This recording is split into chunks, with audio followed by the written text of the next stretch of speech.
추수감사 주일의 유래는 근거는 우리 성경에서 수장절 혹은 장막절이라고 하는 그런 절기를 통해 우리에게 주어져 있습니다. 한 해 동안 농사 지은 것을 다 추수하고 난 이후에 그것을 창고에 다 드리고 이 모든 추수를 허락하신 하나님께 감사합니다. 이렇게 감사의 의식을 갖게 되는 그런 의식이죠. 오늘날 추수감사 주일에 좀 직접적인 유래라면 영국에서 미국으로 건너갔던 청교도들의 추수감사절 Thanksgiving Day를 생각해 볼 수 있을 것입니다. 영국에서 그들이 신앙생활을 하기가 굉장히 쉽지 않았습니다. 어려움이 많았지요. 영국 여왕을 중심으로 해서 통일령이 발표가 됩니다. 통일령. 예배는 이렇게 해야 돼. 이렇게 하시오. 이렇게 말하는 통일령이 여러 차례 이렇게 발표가 되면서 영국에서 정말 하나님을 사랑하고 믿음을 지켰던, 그래서 이 성경대로 하나님 말씀대로 우리는 하나님을 예배하고 싶습니다. 우리는 우리의 믿음에 따라 우리의 양심에 따라 성경이 가르치는 바대로 하나님을 찬송하고 예배하고 싶습니다. 이렇게 하는 사람들이 있었는데 그런 교회들을 폐쇄시키고 또 목사를 가두고 많은 사람들을 감옥에 가두고 그 다음에 또 많은 사람들을 국외로 추방하고 죽이고 하는 그런 핍박이 있게 됩니다. 다분히 정치적이죠. 정치적. 교회의 머리는 여왕입니다. 이게 수장령이라고 해서 여왕. 교회의 머리는 여왕입니다. 그러니까 다 여왕이 시키는 대로 해야 돼. 성직자들도 여왕의 지시에 따라 이곳저곳을 가야 되는 거예요. 그리고 예배는 이런 방식으로 예배해 이렇게 말하는 그 통일령으로 인해서 많은 사람들이 영국 교회를 위해 기도하고 나라를 위해 기도했지만 우리는 도저히 더 이상은 안 되겠다. 우리는 우리의 신앙을 따라 성경이 가르치는 바에 따라서 하나님을 예배하고 싶다라고 했던 일단의 무리들, 그런 사람들을 역사는 청교도라 퓨리탄이라고 부릅니다. 그래서 아니 그냥 시키는 대로 하면 되잖아. 안 돼. 그러니까 아이고 자기네들만 잘났네 이렇게 하면서 이렇게 퓨리탄이라고 이렇게 칭하게 되었는데 그 일부가 이제 메이플라워라고 하는 배를 타고 그 당시에 신대륙으로 알려졌던 콜럼버스가 인도인 줄 알고 이렇게 가다가 신대륙을 발견하자. 신대륙. 그 신대륙으로 가서 우리는 거기서 다른 것 하나도 없다. 난 여기 있는 기득권 다 내려놓고 여기 있는 우리 집, 여기 있는 직장 다 내려놓고 나는 하나님을 말씀을 따라 섬기는 그게 제일 중요하니까 나는 그렇게 떠나겠다. 이렇게 했던 사람들이 처음에 타고 갔던 배가 메이플라워 1620년 146명이 출발을 하게 됩니다. 그래서 요즘 같으면 서너 시간이면 비행기 타고 훅 대서양을 넘어가겠지만 그 당시에 117일 동안 항해를 하게 됩니다. 117일 동안 배를 타고 대서양을 넘어가는데 117일 항해를 합니다. 그리고 도착한 게 이제 크리스마스 바로 다음 날 도착하게 되는데 거기에 인디안들이 지키고 인디안들이 그 아주 사나운 인디안들이 지키고 착륙하지 못하게 이렇게 하는 거예요. 그래서 한 달 정도를 또 그 주변에서 계속 유랑하다가 호의적인 그 인디언들을 만나서 드디어 플리머스라고 하는 곳에 착륙하게 됩니다. 거기에 배를 대고. 그렇지만 이제 거기서 영국에서 올 때 좀 뭐 곡식 나달 같은 것들을 많이 가져왔는데 미국하고는 잘 맞지 않았던 것 같아요. 그래서 농사도 실패하고 146명 중에 봄이 오기 전에 죽은 사람이 44명. 많이 죽고. 근데 호의적인 인디안들이 그 풍토에 맞는 것을 좀 준 것 같아요. 뭐 옥수수, 감자 뭐 이런 걸 좀 줘가지고 거기서 재배해가지고 드디어 그 다음 해에 첫 추수를 거두게 됩니다. 첫 추수. 그래서 그 인디언들 초대해가지고 이제 같이 추수한 거 놓고 하나님께 감사 예배를 드린 그것이 첫 추수 감사절. 오늘날 말하는 첫 추수 감사절 예배가 되겠지요.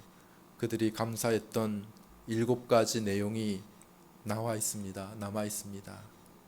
첫째, 180톤밖에 안 되는 작은 배이지만 그 배를 주심을 감사합니다. 둘째, 평균 시속 2마일로 항해했으나 2마일이면 3km 정도 좀 넘는 거예요. 3km. 그런 이제 사람이 천천히 걷는 속도예요. 사람이 천천히 걷는 속도.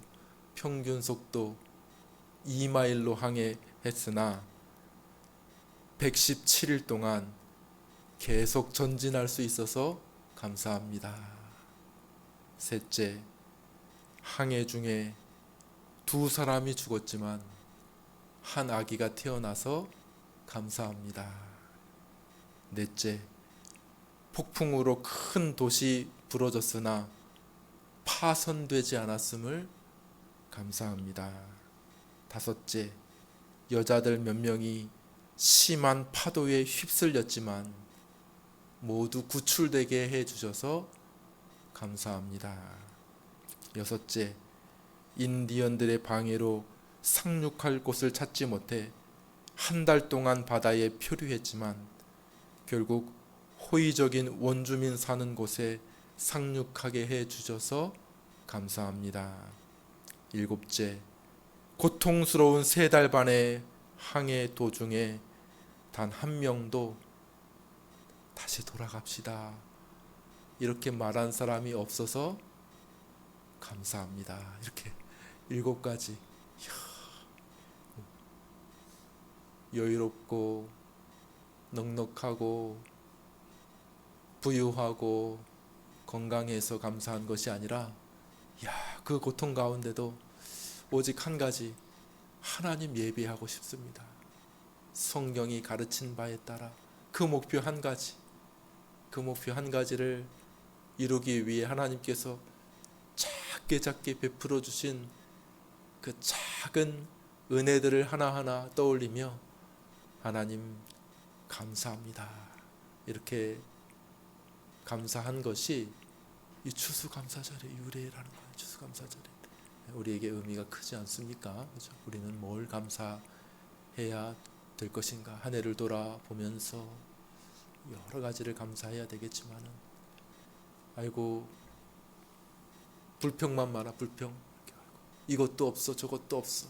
그런 게 아니라 추수감사 주일의 유래를 가만히 살펴보면 정말 어려운 혹독한 환경이었지만 그래도 하나님께서 지금 여기까지 은혜로 인도해 주셔서 감사합니다 했던 것이 추수감사절의 의미임을 이 아침에 잠시 생각하시고 나는 뭘 하나님 앞에 감사해야 될 것인가 돌아보는 시간이 되시기를 바랍니다. 오늘 본문에서는 어떨까요? 오늘 본문에서는 사도 바울이 하나님께 감사하고 있는데요. 뭘 감사해야 되는가 우리에게 알려주고 있습니다. 우리 에베소서 1장 15절 16절 그 바로 앞에 있는 구절인데요. 에베소서 1장 15절 16절 여러분들이 한번 큰 소리로 읽어주시겠습니까? 읽습니다. 시작. 이로 말미암아 주 예수 안에서 너희 믿음과 모든 성도를 향한 사랑을 나도 듣고 내가 기도할 때에 기억하며 너희로 말미암아 감사하기를 그치지 아니하고. 예, 사도 바울도 감사하고 있네요. 여기 보니까 감사합니다 하나님. 내가 감사하기를 그치지 아니하고 있다. 늘 감사하고 있다. 왜? 에베소 성도들이 복음을 듣고 구원받아 그 구원의 길에서 흔들림 없이 나아가고 있는 모습을 보니 하나님 감사합니다. 이렇게 사도 바울이 이야기하고 있는 것이죠. 그러니까 많은 하나님의 은혜와 섭리와 도움과 다스리심과 보호하심 감사할 수 있지만 제일 큰 감사는 뭔가 우리가 생각할 때 우리를 구원해 주신 하나님의 은혜인 줄로 믿습니다. 예. 청교도들 감사도 다르지 않다고 생각합니다. 왜 그들이 그런 위험과 고난을 무릅쓰고 그렇게 신대륙으로 그냥 영국에 남아 있으면 편하게 살면 되잖아요. 예? 집도 있고 직장도 있고 가족도 있고 친척도 있고 모든 인프라가 다 갖춰져 있는 최고의 나라 영국에 살면 되잖아요. 그런데 나를 구원하신 하나님을 위해, 하나님을 예배하는 일을 위해 모든 것을 다 버려두고 기꺼이 고난의 길, 믿음의 길을 간 청교도들의 이 감사, 이것이 바로 우리가 해야 할 감사인 것이죠. 오늘날 저를 비롯해서 우리가 참 감사하는 일이 여러 가지로 참 힘들고 어렵다 그런 생각이 듭니다. 뭘 감사해야 되지? 이렇게 생각이 드는 것이죠. 많은 사람들이 뭘 감사해야 되지? 뒤적뒤적. 뭘 감사해야 되지? 뭘 감사해야 된다는 걸까? 감사할 게 별로 없는데 이렇게 생각이 많이 들 것입니다. 기독교인들도 마찬가지.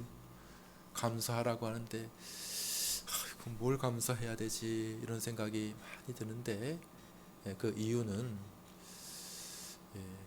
가장 큰 감사를 놓치고 있기 때문이다.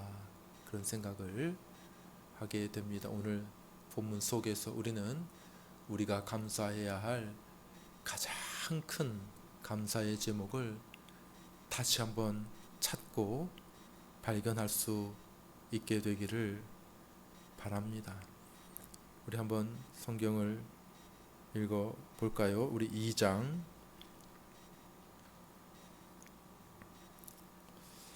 3절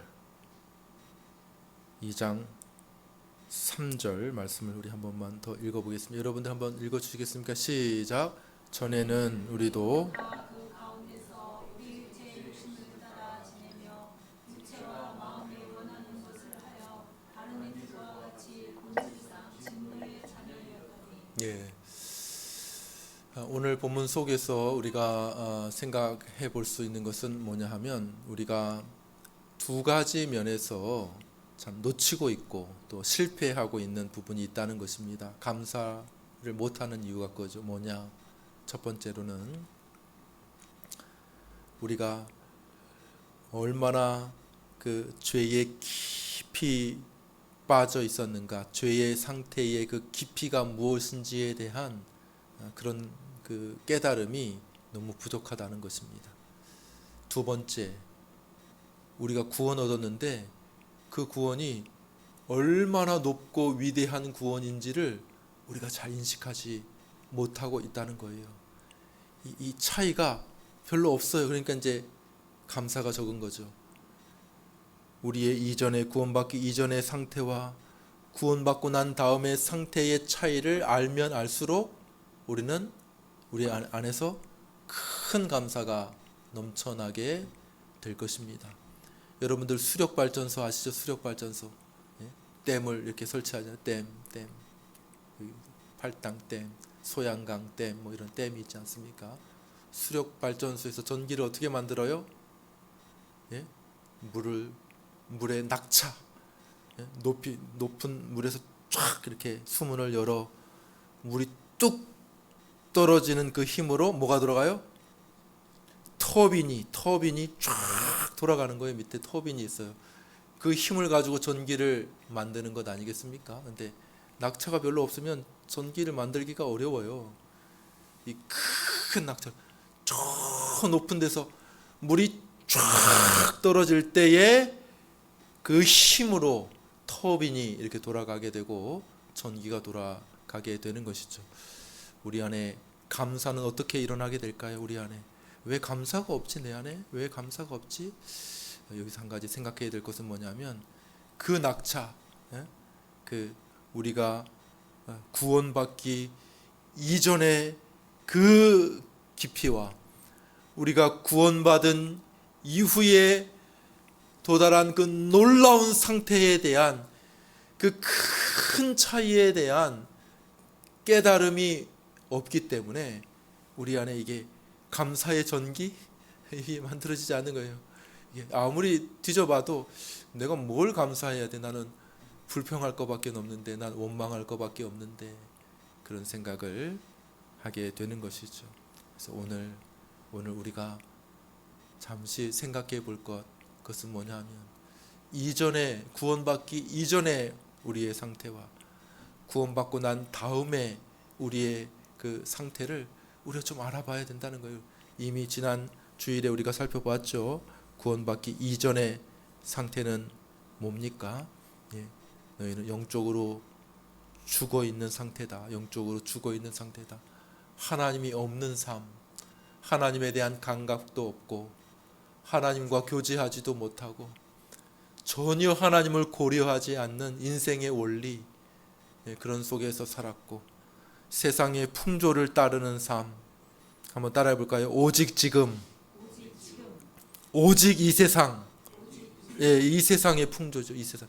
그렇다고 해가지고 뭐 술 먹고 흥청망청하는 사람을 상상할 필요는 없습니다. 아주 건실해요. 아주 성실한 직장인입니다. 그럼에도 불구하고 그 생각 속에 오직 지금밖에는 없어. 내 인생 가운데 오직 이 세상밖에는 없어. 그 세상 풍조를 따라가는, 이 세상에 돈을 쌓고 이 세상에서 명예를 누리고 이 세상에서 즐거운 것들을 다 누리는 그 삶이 바로 이 세상 풍조를 따르는 삶 아닙니까? 그런데 구원받기 이전의 삶은 다 그런 삶이라는 거예요. 한 사람도 예외 없이 오직 지금, 오직 이 세상의 삶이라는 것이죠. 셋째로 공중의 권세 잡은 영에게 사로잡혀 있는 상태, 그것이 바로 우리가 구원받기 이전에 죄인의 상태라고 이야기를 하고 있습니다. 왜 저렇게 살지? 도저히 이해가 안 돼. 마약과 폭력과 간음과 살인과 전쟁과 다툼과 시기와 온갖 범죄들이 끊임없이 계속해서 일어나요. 한두 사람의 얘기 아니라 못 배운 사람도 아니고 무식한 사람도 아니고, 아니 저 똑똑한 사람이, 저렇게 많이 교양을 쌓은 사람이 어떻게 저런 생각을 할 수 있을까?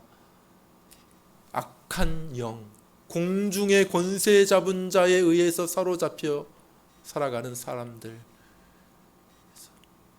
인식하지 못했지만 깜짝 놀란 거예요. 사람들이 세계 1차, 2차 대전 수천 명의 사람들이 수천만 명 거의 뭐 1억 명 가까운 사람들이 죽임을 당했는데도 불구하고 어떻게 사람들이 그렇게 잔인하게 사람들을 몰살시킬 수 있는가? 이건 도저히 일반 상식으로 불가능해.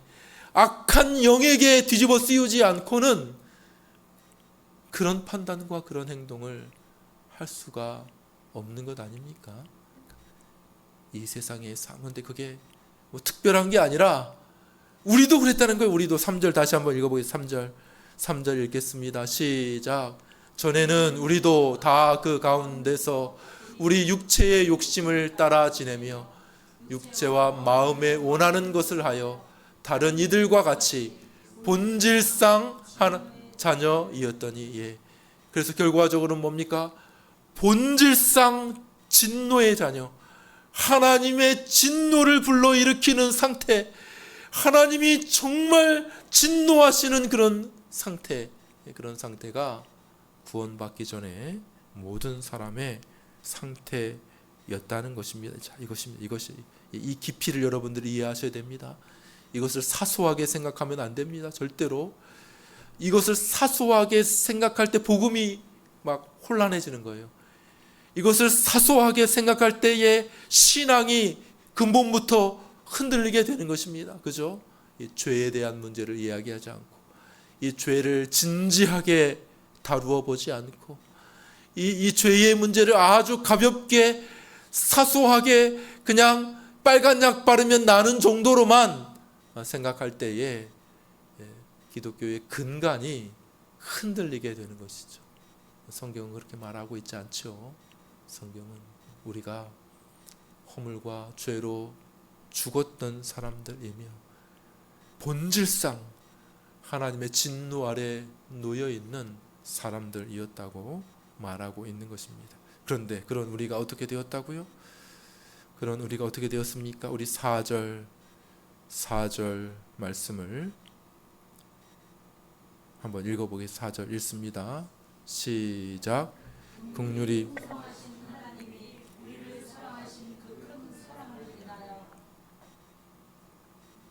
예.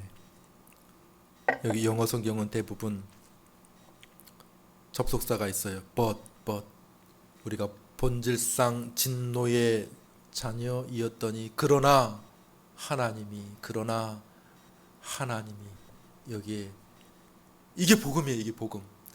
우리는 다 허물과 죄로 죽어 있던 사람이고, 우리는 다 이 세상 풍속을 따라 지내고, 우리는 다 공중 권세 잡은 자에게 사로잡혀 종노릇하고 하나님의 그 진노 아래 놓여 있었던 그런 사람들, 아무런 소망도 없었던 그런 사람들이었지만은, 그러나 하나님이, 긍휼의 풍성한 하나님이 그 놀라운 사랑으로, 그 놀라운 은혜로 우리를 구원하여 주셨습니다. 이것이 복음이라는 거예요. 그러나 하나님이 복음이라는 거예요. 이게 복음의 핵심이라는 거예요. 우리의 처지는 저 깊은 데 떨어져 있었지만은 하나님께서 저 하늘에서 우리를 불쌍히 여기셔서 하나님께서 그 능하신 팔을 뻗어 우리를 저 깊은 구렁에서, 저 죄악의 구렁에서 우리를 이렇게 큰 능력으로 하나님께서 그 큰 긍휼하심으로 우리를 건져내어 주셨노라. 이것이 복음이라고 성경은 말씀하고 있는 것이죠. 자, 그러면 우리가 얼마나 높아졌는가 그거를 말하고 있습니다. 우리 5절 6절 한 번 더 읽어보겠습니다. 5절 6절 읽습니다. 시작. 허물로 죽은 우리를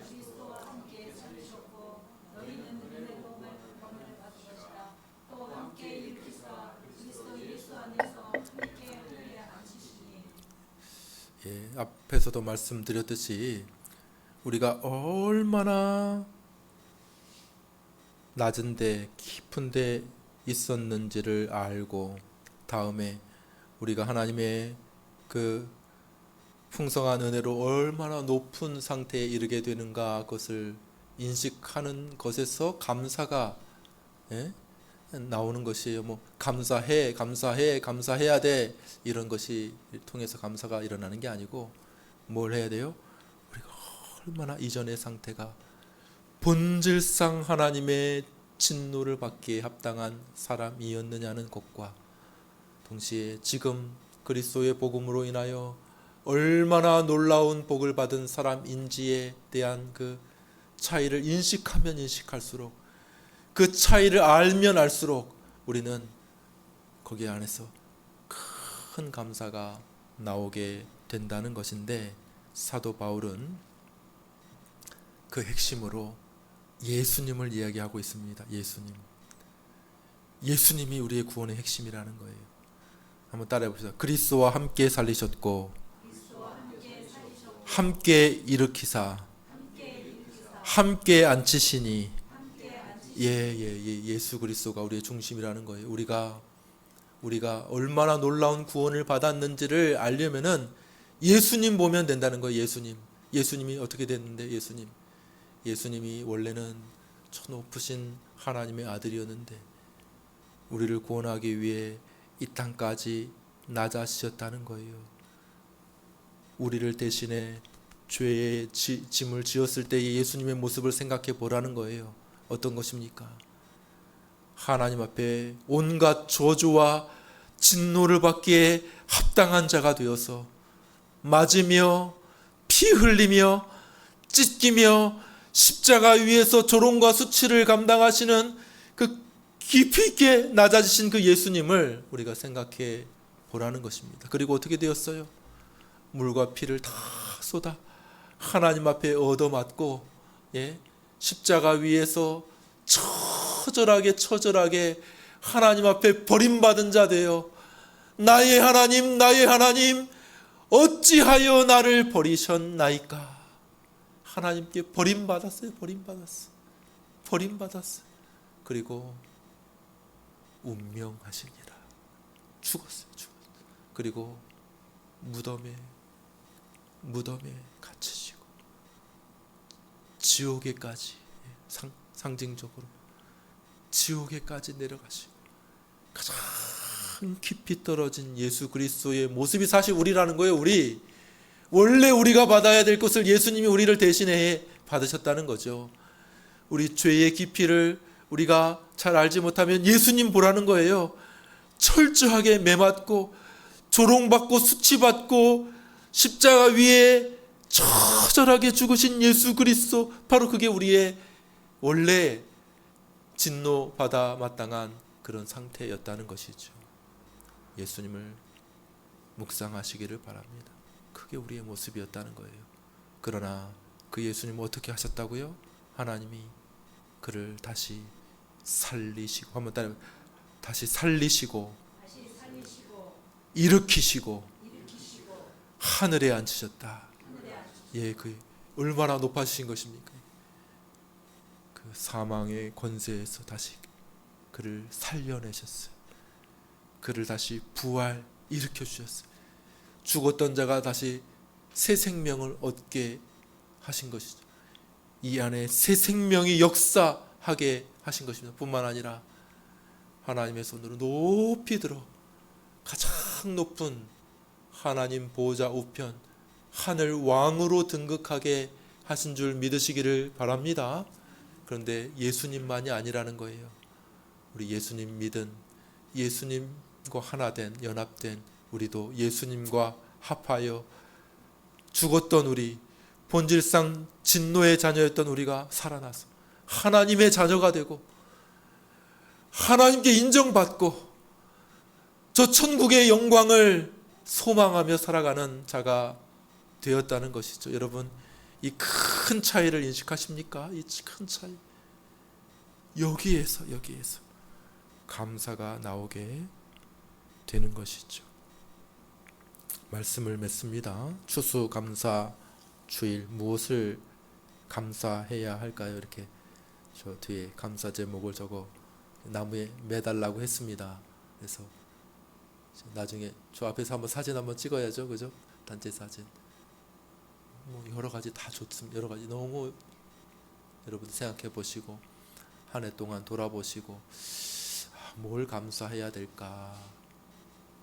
다 좋습니다. 하나님 나를 지금까지 인도해 주신 거 감사합니다. 하나님의 그 예민한 그 섭리하심, 하나님 저를 지켜주셔서 감사합니다. 이 위기 속에서 저를 지켜주셔서 감사합니다.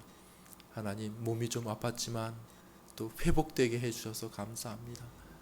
하나님, 앞이 보이지 않았지만은 그래도 조금씩 진로의 문이 열려지게 해주셔서 감사합니다.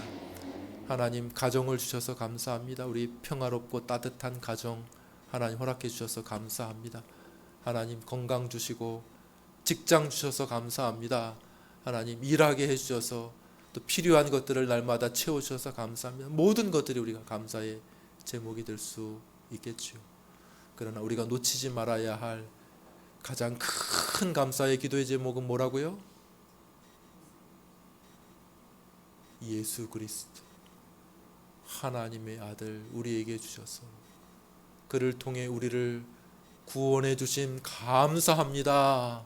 이것이 우리의 큰 감사의 제목이 되어야 될 줄로 믿습니다. 그 풍성한 긍휼, 하나님 우리를 불쌍히 여기셨네요.